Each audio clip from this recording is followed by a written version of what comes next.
Hi everyone, welcome back to the video. And इस video में हम लोग बहुत ही ज़्यादा इंपॉर्टेंट टॉपिक को डिस्कस करेंगे which is about use of a an और द।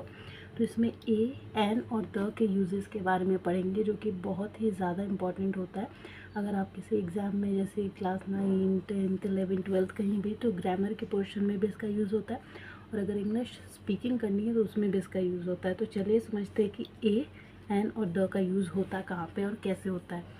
सो अगर सबसे पहले बात करें तो ए का यूज़ कांस्टेंट साउंड, दो तरीके के साउंड होते हैं। एक होता है कांस्टेंट साउंड, एक होता है वोवेल साउंड। वोवेल 5 होते हैं।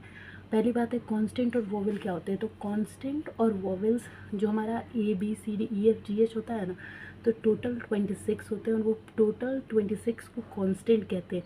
लेकिन उन्हीं 26 में से ए बी सी डी में से 5 ऐसे वर्ड्स हैं जिनको वोवेल्स कहा जाता है, क्योंकि उसमें से अ की आवाज़ आती है, ए ई आई ओ यू। तो ये आपके वोवेल्स होते हैं, और बाकी सारे जो बचते हैं वो होते हैं कांस्टेंट। ठीक है, सो कांस्टेंट जो बचे हुए होते हैं वर्ड्स, इन 26 में से उन्हीं को कांस्टेंट कहते हैं। सो ए का यूज़ हमेशा कांस्टेंट साउंड के साथ होता है, और एन का यूज़ हमेशा वोवेल साउंड के साथ। Vowel sound A E I O U, जहाँ पे भी ए ई आई ओ यू से वर्ड शुरू होगा उसके आगे आप एन लगाएंगे। एग्जाम्पल के लिए एलिफेंट, एप्पल, ऑरेंज, अम्ब्रेला, तो यहाँ पे एन लग जाएगा। और बाकी जैसे मान लीजिए कोई और एक और वर्ड होता है आवर, तो यहाँ पे भी एन लगता है। ये एक्सेप्शनल केस है क्योंकि ओ की आवाज़ आ रही है। इसके अलावा द का यूज़ स्पेसिफिक ग्रुप या थिंग के लिए यूज़ किया जाता है। जैसे मान लीजिए students, plural, the books, book एक स्पेसिफिक चीज़ है वहाँ पे। इसके अलावा ज्योग्राफिकल नाउन के लिए भी द का यूज़ होता है, जैसे reverse, mountain ranges, oceans.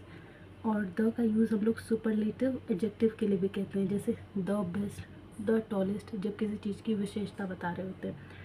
Singular noun ये क्या होता है, यूनिक, मतलब द का यूज़ हम लोग सिंगुलर नाउन के लिए भी करते हैं, जो यूनिक हो, एक ही हो अपने तरीके का, जैसे सन, मून, तो the sun, the moon. The का यूज़ आई होप आपको समझ में आ रहा होगा, स्पेसिफिक हो और प्रीवियसली मेंशन नाउन हो, यानी कि पहले से जिस चीज़ को मेंशन किया हो, जैसे कि जिसके बारे में आप ऑलरेडी जानते हो। For example, I saw the cat in the garden, मैंने एक बिल्ली देखा गार्डन में। आप पहले से ही जानते थे ना कि आपने बिल्ली देखी है गार्डन में।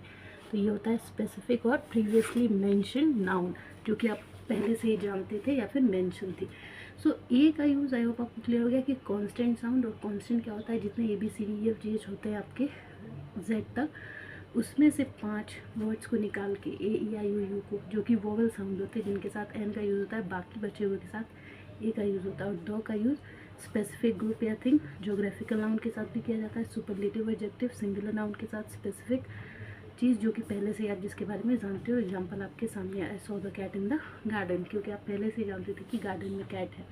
सो इस तरीके से इन चीज़ों का यूज़ करिए, आपका कहीं भी कोई गलती नहीं होगा। किसी एग्ज़ाम में बैठे हुए हैं, इंग्लिश बोल रहे हैं, हर जगह बहुत इजी मेथड है जो कि आपको समझ में आ जाएगा। और सब्सक्राइब करना, शेयर करना। Thank you.